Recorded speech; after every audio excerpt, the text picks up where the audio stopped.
America's Pop Culture Trivia Show. Check it out. America's Pop Culture Trivia Show. With Joe Parisi. This is episode 104 of America's Pop Culture Trivia Show. I'm your host, Joe Parisi. Today, we are getting into some trivia, to be exact, 21 fresh questions that I've prepared for you, broken down into 3 rounds. Each round will have 7 questions with just 5 seconds between questions for you to think of the answers. At the end of each round, I will go right back over everything you were just asked, and I will tell you what all the answers are. So you get to play along, you get to learn some stuff, and the fun part is you get to be reminded of all kinds of cool things you totally forgot about, okay? So the questions today, we're going to do music for round 1. We're going to do a mixed round for round number 2. I got some really fun questions in there. And a TV round for round number 3. Good luck. Now let's play. Round 1. Round 1, music. Question number 1. Give me the next line of lyrics from this Destiny's Child song. Say my name, if no one is around, you...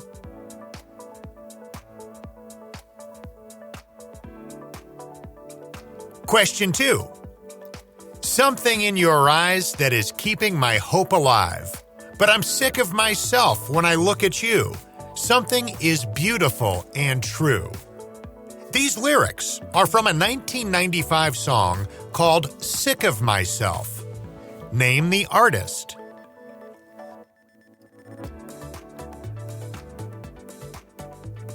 Question 3. This song was the first song to chart for Eminem. It also caused his mother to file a $10 million slander lawsuit against him. Name the song.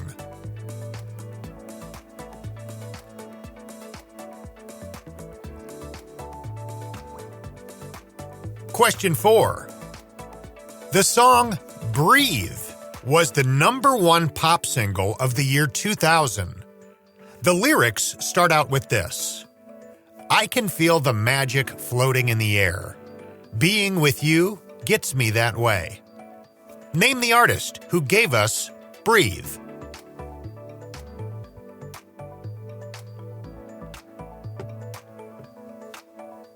Question 5. Both the number 2 and number 3 songs of the year 2000 were from Santana. One was his song Smooth with Matchbox 20's Rob Thomas. What was the name of the other song, which was the 3rd biggest song of 2000? Here's a hint. There's a woman's name in the title. Name the song.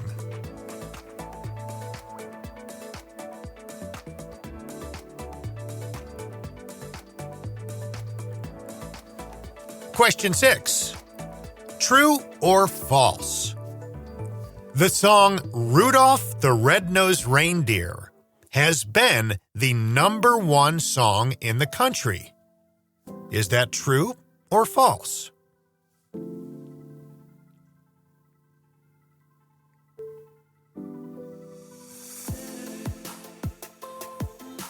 And question 7. The song Have Yourself a Merry Little Christmas was originally written for a film. So the first time anyone ever heard that song or saw it performed was in a movie. What movie was it?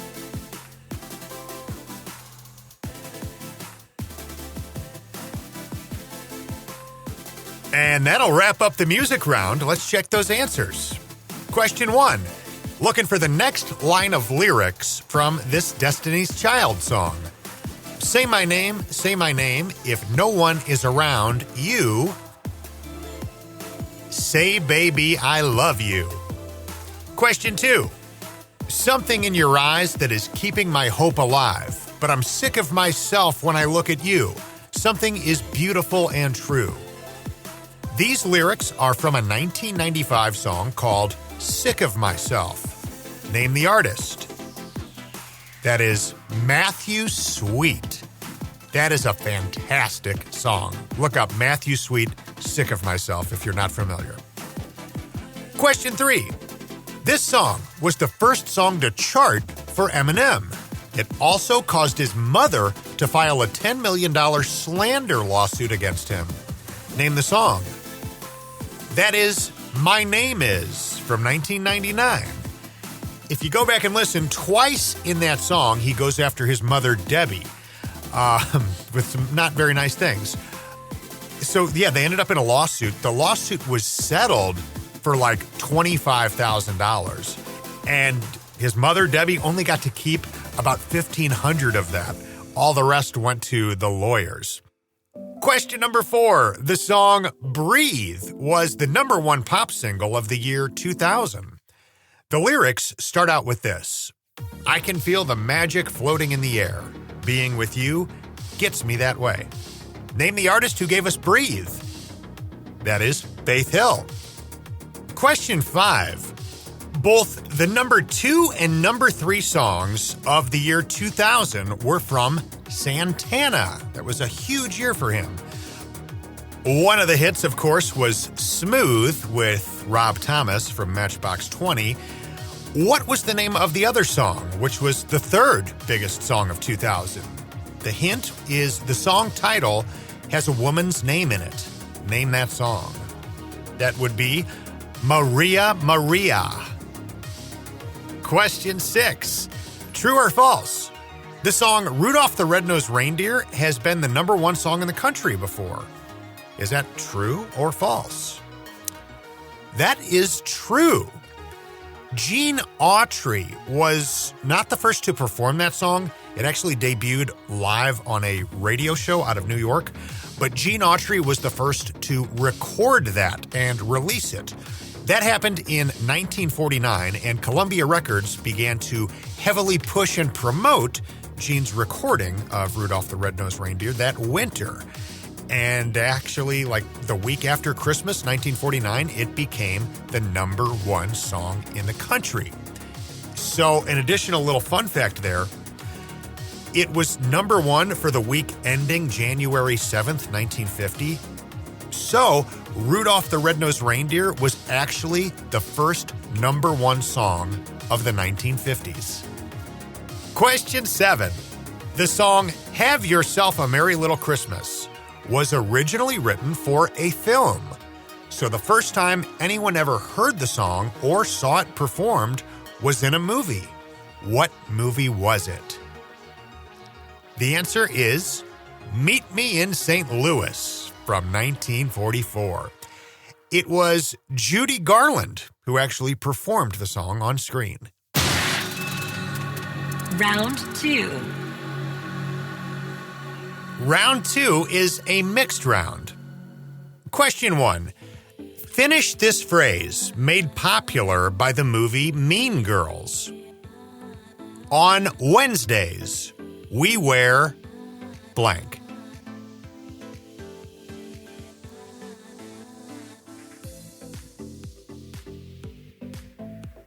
Question 2. A film and television producer, director, and studio executive who was active from the 1910s to the 1990s. He was responsible for several successes, including the Laurel and Hardy franchise, the films of entertainer Charlie Chase, and the Our Gang comedy series. Name this producer, director, studio executive.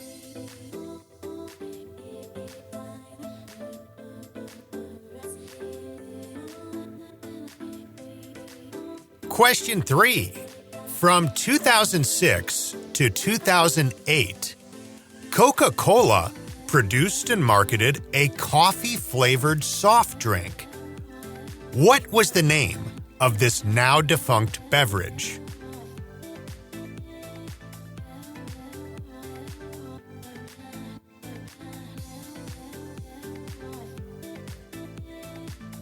Question 4.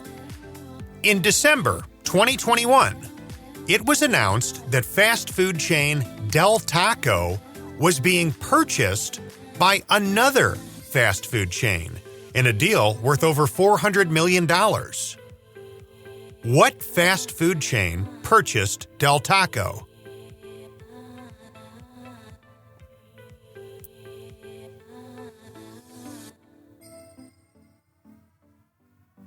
Question 5.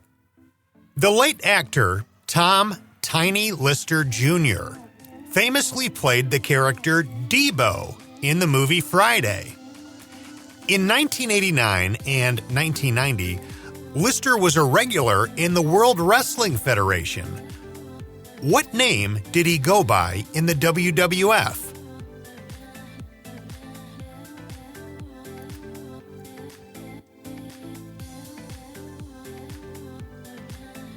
Question 6. The alcoholic beverage MD 2020 launched in 1984 and includes a wide variety of flavors: banana red, orange jubilee, and blue raspberry, among others. What do the letters MD in MD 2020 stand for?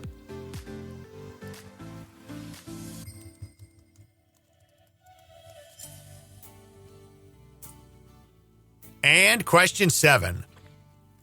The Nintendo Power Glove debuted in December of what year?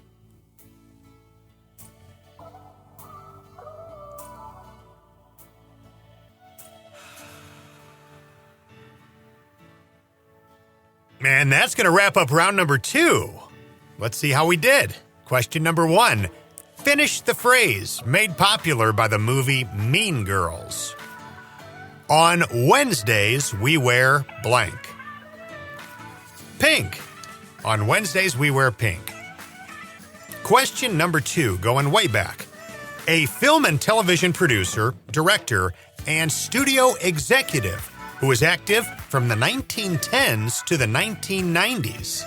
He was responsible for several successes, including the Laurel and Hardy franchise, the films of entertainer Charlie Chase, and the Our Gang comedy series. Name this producer, director, studio executive. That is Hal Roach. Question 3. From 2006 to 2008, Coca-Cola produced and marketed a coffee-flavored soft drink. So a coffee-flavored soda. What was the name of this now-defunct beverage? The answer is Coca-Cola Black, and they spelled black B-L-A-K. I don't think I ever had it. Too bad, I guess. Question 4. In December 2021, it was announced that fast food chain Del Taco was being purchased by another fast food chain in a deal worth over $400 million. What fast food chain purchased Del Taco? The answer is Jack in the Box. Jack in the Box now owns Del Taco. I heard all different dollar amounts. I heard like 450, 575, so I'm not sure what it ended up at, but Jack in the Box now owns Del Taco. Question 5. The late actor Tom Tiny Lister Jr. famously played the character Debo in the movie Friday. In 1989 and 1990, Lister was a regular in the World Wrestling Federation. What name did he go by in the WWF? The answer is Zeus, which was the same character that he played in the movie No Holds Barred with Hulk Hogan. WWF financed the movie No Holds Barred and basically just kind of carried that storyline from the movie over to television, and they kind of cross-promoted one another. So Zeus is your answer. Question number 6, talking about a wine some of you are probably quite familiar with. The alcoholic beverage MD 2020 launched in 1984 and includes a wide variety of flavors: banana red, orange jubilee, and blue raspberry, among others. What do the letters MD in MD 2020 stand for? It is not Mad Dog. It is Mogan David. Mogen David, of course, the wine producer behind this beverage. The 2020 stands for, the way it was originally sold, 20 ounces at 20% alcohol by volume. I was trying to find out exactly where the term Mad Dog came from. It's obviously just a slang nickname that popped up and kind of caught on. More people know it as that than know it as Mogen David 2020. I didn't find out a straight answer, but I did like Urban Dictionary's little article about it. It says, as majestic as the cascading waters of a drain pipe. MD 2020 is bottled by the 2020 Wine Company in Westfield, New York. This is a good place to start for the street wine rookie. Question number 7 in this mixed round. The Nintendo Power Glove debuted in December of what year?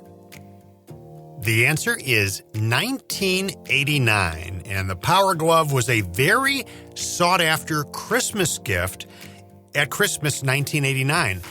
This is because not only did it hit stores and started appearing in ads, but that movie The Wizard with Fred Savage that featured the Power Glove on screen hit theaters also in December 1989. So people were seeing the movie, they were seeing how cool this thing looked, and they wanted it for Christmas. So people ran out and got it. And then once they opened it up on Christmas morning and hooked it up, they realized that it just did not really work very well. They ended up creating 2 games that were specific to the glove, and only 2 games. And those games weren't even ready yet. They weren't even for sale yet when the glove came out. So if you got it at Christmas '89, all you could do was play your regular games with it and just use it as some weird other controller. And people noticed real quick that it was just awkward and it didn't work very well. Now, a few months later, those glove-specific games did come out. Let's see if you remember either of these titles. Super Glove Ball, I don't recall that, and Bad Street Brawler. That one was a fighting game. I remember that name, but I don't know that I ever played it. But neither of those glove-specific games were available when the Power Glove originally went on sale at Christmas. And, you know, the bad reviews were everywhere. Kids didn't want anything to do with it after they messed with it for like a half an hour. And they just went back to their regular controllers, and Nintendo kind of figured out that this wasn't working. So after 11 months, they said enough was enough. They had another couple of glove-specific games in production, and they just pulled the plug. That was it. 11 months for the Power Glove. Round 3. This is America's Pop Culture Trivia Show, and this is your third and final round, and it's a television round. Question number 1. From 2000 to 2006, child actor Frankie Muniz played the title character in a Fox sitcom. What show was it?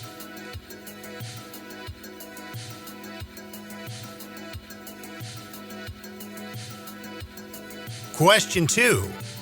In many episodes of this show, when someone said, "I don't know," green slime would pour down on him or her from above. This prank was known as being slimed, and it became one of the show's most notable elements. This was a sketch comedy show that aired for 10 seasons. Nickelodeon aired it from 1981 to 1990. Name the show.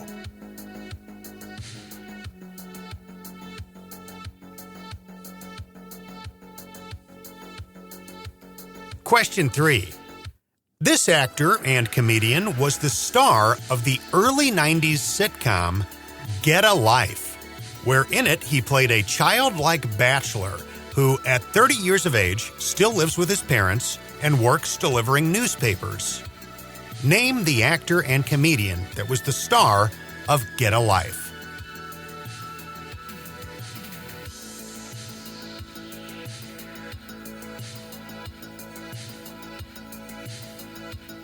Question 4. This educational children's series originally ran from 1992 to 1998.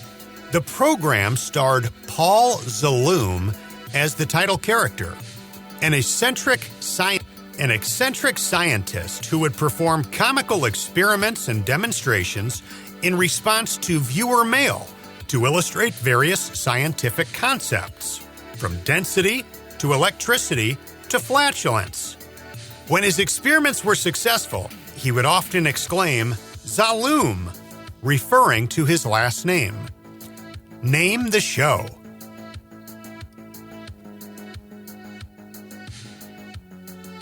Question 5.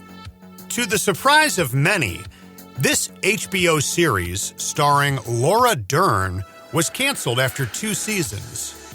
The show was praised for its examination of mental health and corporate America in the 21st century.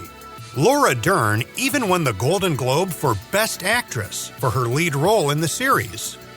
Name the show.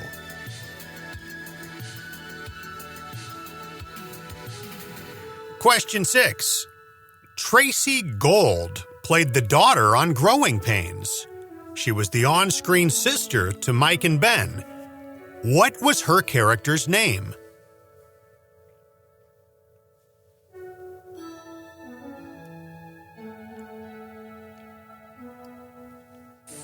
And question 7. Of all the shows I am about to list, only one of them lasted more than 1 season. Which one was it? Your choices are Alien Nation, Freaks and Geeks, My So-Called Life, Erie, Indiana, and Joey. Which one lasted more than 1 season?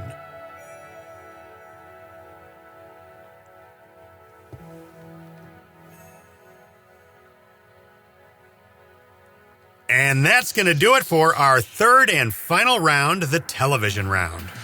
Let's see how we're doing. Question number 1. From 2000 to 2006, child actor Frankie Muniz played the title character in a Fox sitcom. What show was it? That is Malcolm in the Middle, where Frankie played Malcolm. Question 2. In many episodes of this show, when someone said, "I don't know," green slime would pour down on him or her from above. The prank was known as being slimed, and it became one of the show's most notable elements. This was a sketch comedy show that aired for 10 seasons. Nickelodeon aired it from 1981 to 1990. Name the show. That is, you can't do that on television. Question 3. This actor and comedian was the star of the early 90s sitcom Get a Life, where he played a childlike bachelor who at 30 years of age still lived at home with his parents and worked delivering newspapers. Name the actor and comedian who was the star of Get a Life. That is Chris Elliott. Question 4. This educational kids series originally ran from 1992 to 1998. The program starred Paul Zaloom as the title character, an eccentric scientist who performed comical experiments and demonstrations in response to viewer mail to illustrate various scientific concepts, from density to electricity to flatulence. When his experiments were successful, he would often exclaim, "Zaloom," referring to his last name. Name the show. Beakman's World. Question 5. To the surprise of many, this HBO series starring Laura Dern was canceled after 2 seasons. The show was praised for its examination of mental health and corporate America in the 21st century. Laura Dern even won the Golden Globe for Best Actress for her lead role in the series. Name the show.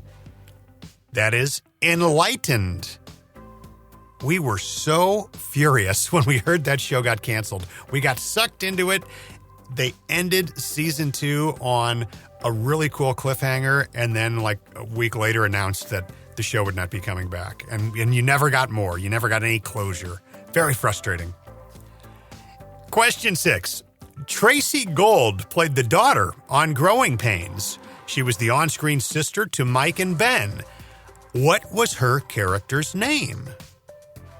Carol. Carol Ann Seaver.